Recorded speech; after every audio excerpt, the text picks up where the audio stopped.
Hello दोस्तों, नमस्कार। मेरा नाम कुलदीप लोधी है। स्वागत है आपका एग्जाम सेलेक्ट के इस यूट्यूब चैनल में। मध्य प्रदेश सीरीज को हम कंटिन्यू करेंगे। मध्य प्रदेश सीरीज का ये लेक्चर 6 होने वाला है, जिसमें कि मध्य प्रदेश का गठन को हम कंटिन्यू करेंगे। मध्य प्रदेश की सीरीज में हम अभी तक जो भी पढ़ चुके हैं उसका रिकैप कर लेते हैं। मध्य प्रदेश की सीरीज में अभी तक हमने कवर किया है मध्य प्रदेश का जो गठन होता है उसका ओवरव्यू लिया है। स्थापना दिवस मध्य प्रदेश का कब मनाया जाता है, ये सब कुछ हमने देखा है।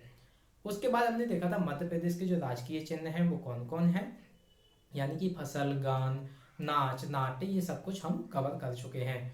उसके बाद हमने देखा था मध्य प्रदेश का मैप का एक ओवरव्यू ले चुके हैं, यानी कि जो मध्य प्रदेश का मैप है वहाँ पे कौन सी चीज़ कहाँ पे है, ट्रॉपिक ऑफ कर्क रेखा कहाँ से निकलती है, कौन से राज्य मध्य प्रदेश के बॉर्डर को कवर करते हैं।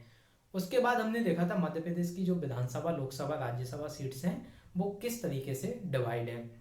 हमने आगे देखा था मध्य प्रदेश में जो मंत्री पद नियुक्त किए गए हैं जुलाई 2020 में वो कौन कौन है, और जो आयोग के अध्यक्ष हैं वो कौन कौन है।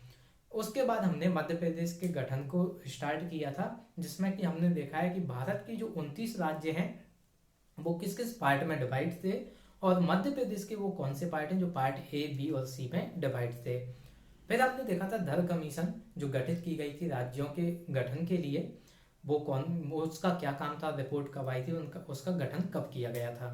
फिर हमने देखा था जेवीपी कमेटी को क्यों गठित किया गया था, और राज्य का गठन भाषा के आधार पे किया गया था। वो पहला कौन सा राज्य था जिसका भाषा के आधार पे गठन किया गया था। ये सारी चीजें हम कवर कर चुके हैं, और अभी हम कवर करेंगे मध्य प्रदेश के गठन के बारे में। इसे कंटिन्यू करेंगे। उसके बाद हमने कवर किया था कि मध्य प्रदेश के गठन के टाइम पे जो आयोग गठित किया गया था, यानी कि राज्य पुनर्गठन आयोग 1953 को गठित किया गया था, या आप बुला सकते हैं फजल अली आयोग, उनकी क्या रिपोर्ट थी। उसके बाद राज्य पुनर्गठन अधिनियम 1956 में क्या होता है।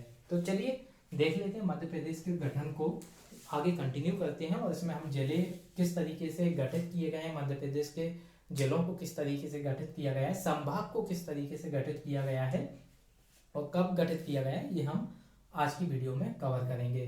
तो एक रीकैप लेके चलेंगे हम मध्य प्रदेश के गठन में, जिससे कि आपको बेहतर तरीके से समझने में आसानी होगी। अब फजल अली आयोग से हम शुरू करते हैं। फजल अली आयोग यानी कि राज्य पुनर्गठन आयोग, ये कब गठित किया गया था? यह किया गया था, गठन इसका किया गया था 29 दिसंबर 1953। 29 दिसंबर 1953 को इसका गठन किया गया था। और इसका गठन क्यों किया गया था? फजल अली आयोग को आप क्या और बोल सकते हैं, इसको आप दूसरे नाम से राज्य पुनर्गठन आयोग भी बोल सकते हैं। राज्य पुनर्गठन आयोग या फजल अली आयोग ये एक ही होता है, और इसे 29 दिसंबर 1953 को गठित किया गया था। फजल अली आयोग यानी कि राज्य पुनर्गठन आयोग को इसका गठन किया गया था 29 दिसंबर 1953। और इनको क्यों गठित किया गया था, इस आयोग को क्यों गठित किया गया था? यह किया गया था भारत सरकार को एक रिपोर्ट पे टिप्पणी चाहिए थी, यानी कि उनको रिपोर्ट पे पूरी तरह से जांच करवानी थी कि भाषा के आधार पे राज्यों का पुनर्गठन उचित होगा देश के लिए या नहीं। तो फजल अली आयोग वह आयोग है जिसने राज्य को भाषा के आधार पर गठन करने के लिए उचित बोला था। यानी कि आप भारत सरकार को बोला गया था कि आप भाषा के आधार पर राज्यों का पुनर्गठन कर सकते हैं, लेकिन इन्होंने एक थ्योरी को रिजेक्ट कर दिया था जो कि थी एक भाषा एक राज्य, यानी कि एक भाषा अगर होती है तो उसका एक अलग राज्य होगा। ये इन्होंने थ्योरी रिजेक्ट कर दी थी, क्योंकि इतना ये पॉसिबल ही नहीं था। भारत देश में कितनी सारी भाषाएं, अब अगर हर भाषा का एक अलग राज्य बना दिया जाए तो ये पॉसिबल ही नहीं होगा कि भारत को एक रखा जाए। इसीलिए इन्होंने ये थ्योरी रिजेक्ट कर दी थी, ये आपको याद रखना है। और भाषा के आधार पर राज्यों का पुनर्गठन हो सकता है, इन्होंने ये बोला था। अब गठन किया जाता है 29 दिसंबर 1953 को फजल अली आयोग को, और इसकी रिपोर्ट कब सबमिट की गई थी ये देख लेते हैं। रिपोर्ट इसकी सबमिट की गई थी, इस कमेटी, इस आयोग ने अपनी रिपोर्ट सबमिट की थी 30 सितंबर। याद रखना है आपको, ये डिटेल पूछी जा सकती है कि कब रिपोर्ट सबमिट की गई थी, कब इस आयोग को गठित किया गया था। रिपोर्ट सबमिट की गई थी 30 सितंबर 1955 को, और रिपोर्ट में इन्होंने क्या बोला था कि भाषा के आधार पे हम राज्यों का पुनर्गठन कर सकते हैं, लेकिन एक भाषा एक राज्य हो ये पॉसिबल नहीं है। पर इन्होंने जो राज्य पुनर्गठन में जो 4 कारक बताए थे वो हमने पिछली वीडियो में कवर किए हुए हैं। अगर आप उन 4 कारकों को देखना चाहते हैं तो आप पुरानी वीडियो देख सकते हैं। 4 कारक जो कि हमने बताए थे, तो वो आपको याद होना भी कंपलसरी है। तो फजल अली आयोग इस तरीके से गठित किया गया था, और इनकी जो इन्होंने एक रिकमेंडेशन दी थी कि आप 16 राज्य और 16 राज्य और आई थिंक 3 केंद्र शासित प्रदेश इन्होंने रिकमेंड किए थे। पर ये आयोग ने रिकमेंड तो किए थे, पर इसमें कुछ मॉडिफिकेशन लाकर भारत सरकार ने जो राज्य गठित किए थे वो थे 14 राज्य और 6 केंद्र शासित प्रदेश। तो ये हम अभी कवर करते हैं। फजल अली आयोग के बारे में अभी आपको इतना याद रखना है कि इस आयोग का गठन कब किया गया था, रिपोर्ट कब सबमिट की थी, और इनकी जो रिपोर्ट में इन्होंने रिकमेंडेशन दी थी वो कौन सी थी कि भाषा के आधार पे भारत सरकार राज्य का पुनर्गठन कर सकती है, but they rejected the theory of एक भाषा एक राज्य, यानी कि इन्होंने एक भाषा एक राज्य की थ्योरी को रिजेक्ट कर दिया था। इन्होंने जो 4 प्रमुख कारक बताए थे राज्य पुनर्गठन के टाइम पे वो हम कवर कर चुके हैं। अगर आप वो सारे 4 प्रमुख कारक देखना चाहते हैं तो आप पुरानी वीडियो को कवर कर सकते हैं। अब हम देखेंगे आगे फजल अली आयोग के बाद जो राज्य पुनर्गठन अधिनियम 1956 लाया गया था उसमें क्या होता है। तो राज्य पुनर्गठन अधिनियम 1956 को हम कवर करेंगे।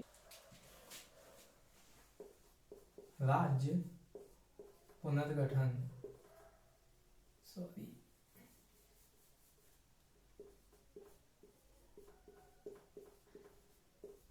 अधिनियम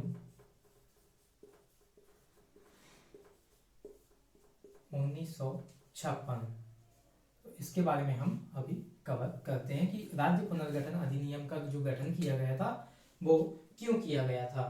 तो राज्य पुनर्गठन अधिनियम 1956 को गठित किया गया था कि जो राज्यों की सीमाएं हैं वो किस तरह वो उनको गठित करने के लिए राज्य की सीमाओं को किस तरीके से गठित किया जाए कि राज्यों का गठन हो सके।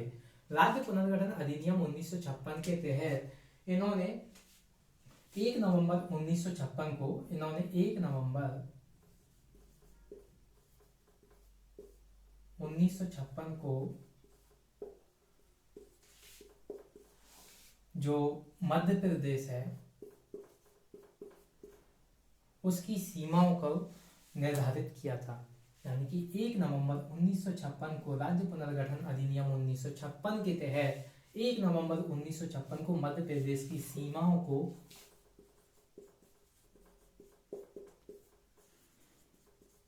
गठित या आप कहें निर्धारित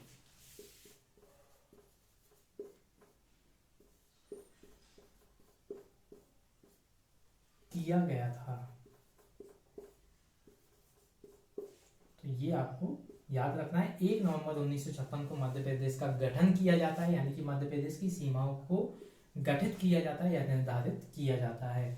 मध्य प्रदेश के साथ साथ 4 अन्य राज्य भी थे। मध्य प्रदेश के साथ 4 जो राज्य थे उनकी सीमाओं में भी संशोधन किया गया था। ये किया गया था राज्य पुनर्गठन अधिनियम 1956 के तहत।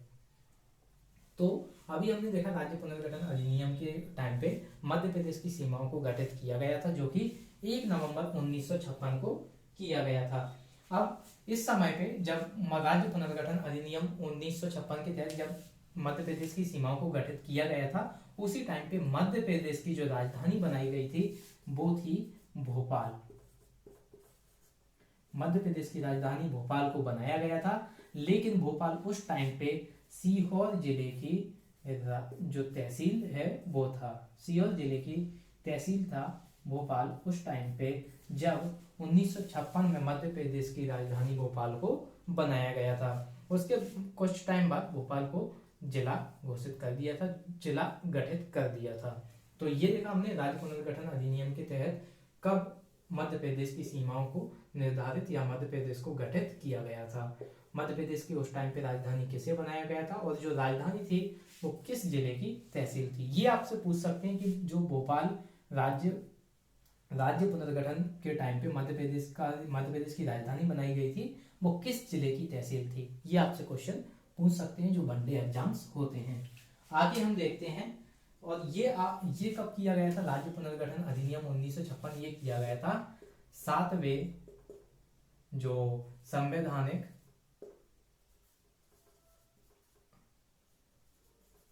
संशोधन अधिनियम के तहत।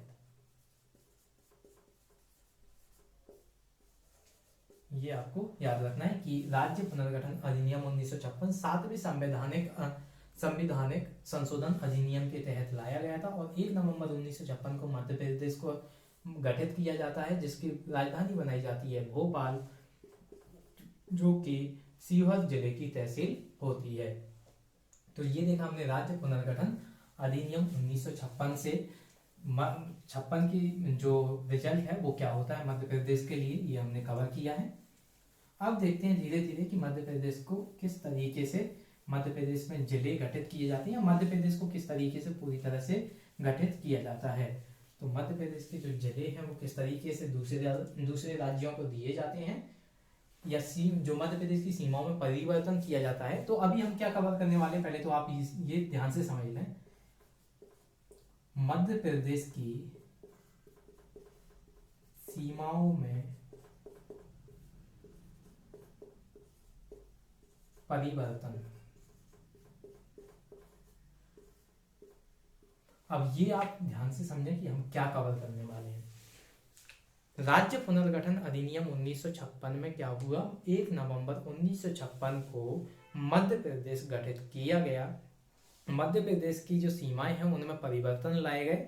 तो वो परिवर्तन क्या क्या थे ये हम कवर करेंगे। यानी कि अब जो आपका शुरू होगा वो होगा कि मध्य प्रदेश की जो अभी वर्तमान में सीमा है वो किस तरीके से बनाई गई थी, उस सीमा में क्या क्या परिवर्तन किया गया था। हालांकि दूसरा परिवर्तन आता है 1 नवंबर 2000 को, जब छत्तीसगढ़ मध्य प्रदेश का जो भाग होता है वो अलग होता है और एक नया राज्य बनता है छत्तीसगढ़, जो कि 26वां राष्ट्र होता है, राज्य होता है भारत देश का। तो किस तरीके से मध्य प्रदेश की सीमाओं में परिवर्तन किया जाता है वर्ष 1956 में, ये हम कवर करते हैं। जब मध्य प्रदेश का गठन किया जाता है तो काफी ज्यादा बदलाव किए जाते हैं मध्य प्रदेश के सीमाओं में, वो क्या क्या होते हैं ये हम कवर करते हैं। तो अभी हम कवर करेंगे कि मध्य प्रदेश की जो सीमाएं हैं उनमें किस तरीके से परिवर्तन किया गया, किस तरीके से जिलों को परिवर्तित किया गया। लेकिन उससे पहले हम देख लेते हैं कि जिलों की आवश्यकता क्या होती है गठन की, ये हम उसके बाद देखेंगे। फिलहाल हम ये देख लेते हैं कि वो कौन से जिले हैं जिनको परिवर्तन किया, जिन जिलों का परिवर्तन किया गया, जिन जिलों की सीमाओं का परिवर्तन किया गया। तो पार्ट ए जो होता है हमारा मध्य प्रदेश का, जो कि भाग का होता है, जिसे कि हम क्या कहते हैं,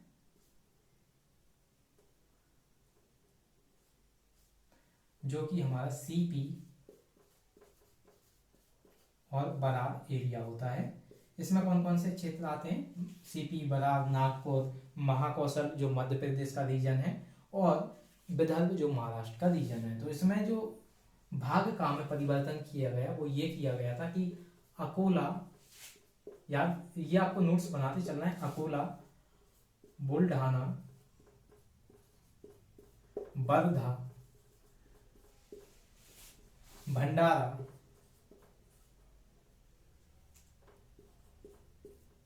चांदा, यवतमाल,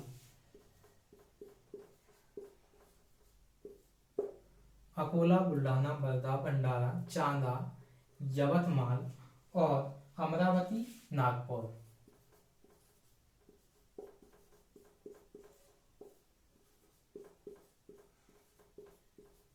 1 2 3 4 और 5 6 7 8, ये जो जिले थे 8, ये जो 8 जिले थे इन सभी को मध्य प्रदेश से अलग करके इन्हें दे दिया गया था बंबई राज्य को।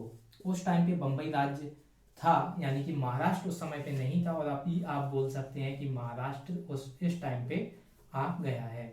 जो महाराष्ट्र राज्य है उस टाइम पे महाराष्ट्र नहीं बोला जाता, तब उस समय था बंबई राज्य। तो बंबई राज्य को अकोला, बुल्ढाना, वर्धा, भंडारा, चांदा, यवतमाल, अमरावती और नागपुर, ये सारे जिले बंबई राज्य को दे दिए गए थे, जो कि अब फिलहाल महाराष्ट्र राज्य बनाते हैं। तो ये हमारी मध्य प्रदेश की सीमाओं के भाग का में जो कि सीपी बराक रीजन है उसमें परिवर्तन किया गया था। अब देख लेते हैं भाग खा में क्या क्या परिवर्तन किया गया था, जो कि हमारा मध्य भारत होता है। ये भाग का के बारे में देखा, जो सीपी बराक रीजन होता है, जिसमें कि महाकौशल और विदर्भ रीजन होते हैं, और कौन कौन से वो 8 जिले हैं जिनको बंबई राज्य को दे दिया जाता है, और बाकी के जो जिले थे वो मध्य प्रदेश राज्य को ही दिए जाते हैं, यानी कि मध्य प्रदेश राज्य में ही रहते हैं। जो 8 राज्य हैं उनको बंबई राज्य को दिया जाता है। अब देखेंगे हम भाग खा को, इसमें क्या होता है, भाग खा को कहा जाता है मध्य भारत। मध्य प्रदेश का जो भाग खा था उसे कहा जाता है मध्य भारत। इसमें क्या किया जाता है, जो मध्य प्रदेश जो सुनील टप्पा तहसील होती है, याद रखना है आपको, सुनील टप्पा जो तहसील होती है, ये कहाँ की तहसील होती है, मंदसौर जिले की भानपुरा तहसील की ये गांव है, सॉरी, सुनील टप्पा एक गांव है मंदसौर जिले के भानपुरा तहसील का एक गांव है।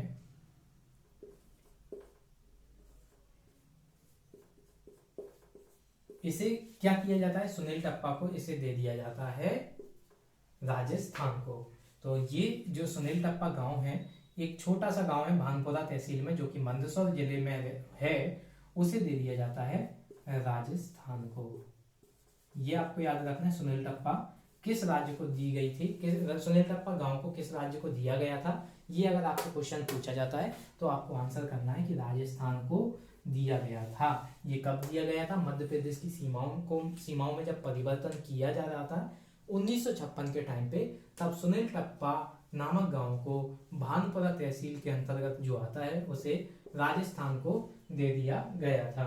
अब जो सिरोंज तहसील है, याद रखिए, ये तो हमने दिया था, राजस्थान को दिया था, लेकिन जो सिरोंज तहसील है, सिरोंज तहसील, इसे हमने, जो कि ये सिरोंज तहसील कहाँ की है, ये है कोटा की। सिरोंज तहसील जो कोटा की है, इसे मध्य प्रदेश में सम्मिलित किया गया था, और मध्य प्रदेश में कहाँ सम्मिलित किया गया था, ये किया गया था विदिशा जिले में। तो ये आपको याद रखना है, सिरोंज तहसील को मध्य प्रदेश में सम्मिलित किया गया था, जो कि कोटा जिले की जो तहसील थी वो मध्य प्रदेश के विदिशा जिले में सम्मिलित की गई थी। तो ये आपको याद रखना है, सुनील टप्पा को राजस्थान को दे दिया गया था, जो कि भानपुरा तहसील में आता है, और सिरोंज तहसील जो कि कोटा में आती है उसे मध्य प्रदेश के विदिशा में सम्मिलित किया गया था। ये देखा हमने भाग खा के बारे में, जो कि मध्य भारत, किस तरीके से मध्य भारत की सीमाओं में परिवर्तन किया गया था, ये हमने कवर किया। अब आगे हम देखेंगे कि विंध्य प्रदेश और भोपाल राज्य उसका क्या होता है। ये सारी चीजें आपको नोट्स याद रखनी है, इसलिए आपको नोट्स बनाते चलना है, तो आपको काफी हेल्प होगी जब आप रिवीजन करेंगे। तो आपको बार बार, अब नोट्स बनाने से क्या होगा कि आपको बार बार वीडियो नहीं देखनी होगी, आप जल्दी से कम समय में रिवीजन कर पाएंगे। अब जो भाग खा है, भाग गा है, जो कि हमारा है विंध्य प्रदेश और भोपाल राज्य, यानी कि जो भाग खा गा है हमारा जो विंध्य प्रदेश है, जिसमें कि भोपाल राज्य भी शामिल है, उसके साथ उसमें क्या क्या परिवर्तन होते हैं ये देख लेते हैं। तो इसमें क्या परिवर्तन होते हैं, भाग खा में ये पूरी तरह से मध्य प्रदेश में ही शामिल रहते हैं, यानी कि ये मध्य प्रदेश में ही पूरी तरह से शामिल हो जाते हैं, इसमें कोई भी परिवर्तन नहीं होता है। तो मध्य प्रदेश की जो राजधानी है भोपाल, वो भी इसी एरिया को कवर करती है, यानी कि जो भोपाल राजधानी बनती है मध्य प्रदेश की, वो भोपाल राज्य में ही, जो भोपाल राज्य है वो पूरी तरह से मध्य प्रदेश में आ जाता है। और भोपाल जो जिला बनता है बाद में, वो मध्य प्रदेश की राजधानी तब भी होता है, लेकिन इसे भोपाल को राजधानी कब बनाया गया था, जब भोपाल सीहोर जिले की तहसील थी एक। तो सीहोर जिले की जब तहसील थी भोपाल, तब मध्य प्रदेश की इसे राजधानी बनाया गया था और बाद में भोपाल एक जिला बना दिया जाता है। इस तरह से मध्य प्रदेश की सीमाओं में परिवर्तन लाया गया, जिससे कि मध्य प्रदेश एक पूरी तरह से गठित हो जाता है। लेकिन उसके बाद मध्य प्रदेश की सीमाओं में परिवर्तन लाया गया था 2000 के टाइम पे, जब छत्तीसगढ़ अलग होता है। तो अभी आगे देखते हैं हम कि मध्य प्रदेश का जो गठन हुआ था 1 नवंबर 1956 को, ये हमने देखा कि किस तरीके से मध्य प्रदेश की सीमाओं में परिवर्तन लाया गया था, किस तरीके से इन्हें सीमाओं को परिवर्तित किया गया था। अब मध्य प्रदेश की सीमाओं को परिवर्तित करके 1 नवंबर 1956 को जब मध्य प्रदेश पूरी तरह से गठित हो जाता है, तब मध्य प्रदेश में जिलों की और संभागों की संख्या कितनी होती है। तो जिले कितने होते हैं मध्य प्रदेश में, तब जिले होते हैं 43। संभाग कितने होते हैं, तब संभाग होते हैं 8 संभाग होते हैं। तो 1 नवंबर 1956 को जब मध्य प्रदेश गठित होता है, तब जिलों की संख्या 43 होती है और संभाग होते हैं हमारे 8। ये आपको याद रखना है कि जिले उस टाइम पे 43 थे और संभाग थे हमारे 8, 1 नवंबर 1956 को। ये सारी चीजें आपको याद करते जाना है।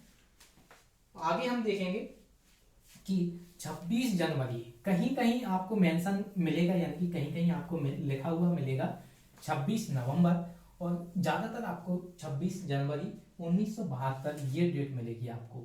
26 जनवरी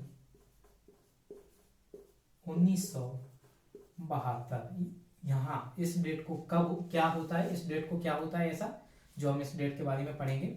26 जनवरी 1972 को 2 जिले गठित किए जाते हैं, यानी कि जो 2 जिलों की सीमाओं को पुनर्गठित किया जाता है, फिर से गठित किया जाता है, उससे 2 नए जिले निकल कर आते हैं और उन जिलों का नाम है भोपाल, जो कि हमारी मध्य प्रदेश की राजधानी है, और दूसरा है राजनांदगांव। पहला है भोपाल, भोपाल निकल के आता है सीहोर जिले से, और राजनांदगांव निकल कर आता है, ये नया जो जिला बनता है ये बनता है दुर्ग जिले से, और दुर्ग जिला अभी ये अभी प्रेजेंट में, यानी कि वर्तमान में दुर्ग जिला छत्तीसगढ़ राज्य का हिस्सा है। तो ये आपको याद रखना है। 26 जनवरी 1972 को भोपाल जिला बनकर आता है, जो कि आता है सीहोर जिले की जो सीमा में पुनर्गठन किया जाता है, सीहोर जिले को पुनर्गठन किया जाता है, उससे निकल कर आता है भोपाल जिला, और राजनांदगांव जिला आता है दुर्ग, जो कि छत्तीसगढ़ में अभी शामिल है, वर्तमान में छत्तीसगढ़ में शामिल है। तो ये 2 जिले निकल कर आते हैं। तो अब टोटल जिलों की संख्या कितनी हो जाती है, ये हो जाती है हमारी 45। पहले कितनी थी, 1 नवंबर 1956 के टाइम पे कितनी थी, 43 जिलों की संख्या थी। तो ये 2 जिले और जुड़ जाते हैं हमारे जिलों की संख्या में, यानी कि 43 + 2 45।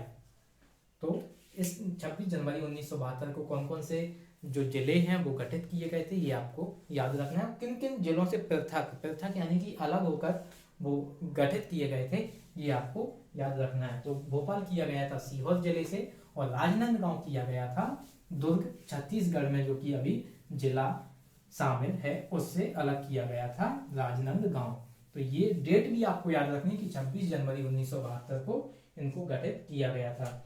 अब 1980 में क्या होता है कि 2 नए संभाग बनाए जाते हैं, एक है संभाग चंबल और दूसरा जो संभाग है वो है बस्तर।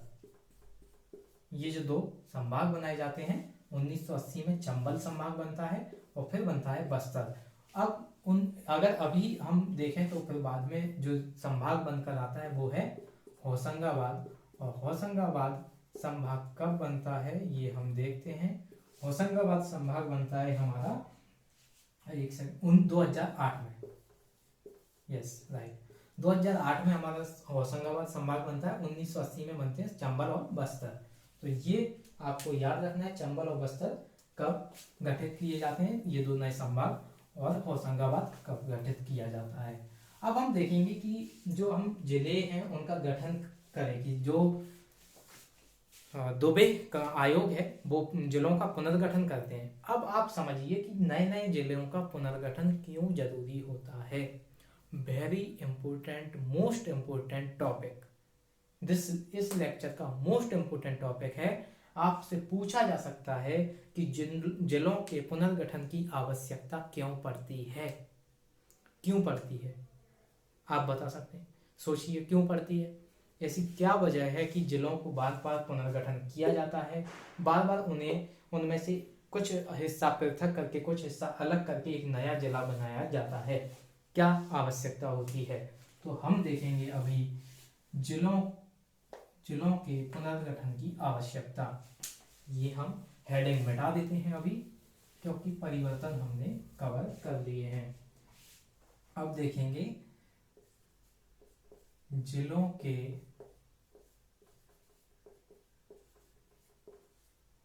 पुनर्गठन की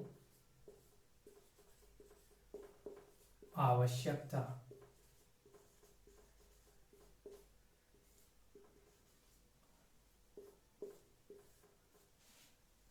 तो जिलों के पुनर्गठन की आवश्यकता, और जो जिले हैं उनको गठित किया जाता है, जो नए नए जिले गठित किए जाते हैं उसको हम कवर करते हैं। तो गाइज इस टॉपिक को हम कवर करेंगे एक नए लेक्चर में, मध्य प्रदेश सीरीज का जो लेक्चर 7 होगा, उसमें हम देखेंगे जिलों के पुनर्गठन की आवश्यकता क्यों होती है, क्योंकि ये काफी लंबा टॉपिक हो जाएगा।